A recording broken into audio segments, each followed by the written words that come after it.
കേരളത്തിൻ്റെ സാംസ്കാരിക നഗരിയായ തൃശ്ശിവപ്പേരൂരിൽ നടക്കുന്ന കേരളത്തിലെ തന്നെ ഏറ്റവും വലിയ ദേശവിളക്ക് മഹോത്സവം പൂങ്കുന്നം ദേശവിളക്ക്.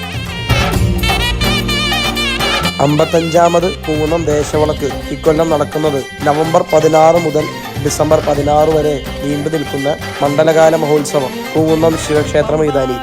ശങ്കരംകുളങ്ങര അയ്യപ്പ സേവാ സംഘത്തിന്റെ പൂങ്കുന്നം ദേശവിളക്കിന്റെ ഉദ്ഘാടനം ഡിസംബർ 14 കേന്ദ്രമന്ത്രിയും നടനുമായ ശ്രീ സുരേഷ് ഗോപി അവർകളും ശ്രീരാമകൃഷ്ണ മഠാധിപതി സംപൂജ്യ സ്വാമിജി സദ്ഭവാനന്ദജിയുടെ സാന്നിധ്യത്തിലും ഉദ്ഘാടനം നിർവഹിക്കുന്നു.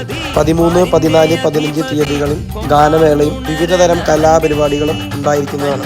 ഡിസംബർ 16 പൂങ്കുന്നം ദേശവിളക്കിന്റെ അന്ന് രാവിലെ 10 മണി മുതൽ അന്നദാനവും വൈകുന്നേരം 6:30 ശങ്കരംകുളങ്ങര ഭഗവതി ക്ഷേത്രത്തിൽ നിന്നും താലം, ശാസ്താംപാട്ട്, ഗജവീരന്മാരുടെ എഴുന്നള്ളിപ്പ്, പഞ്ചവാദ്യത്തിന്റെ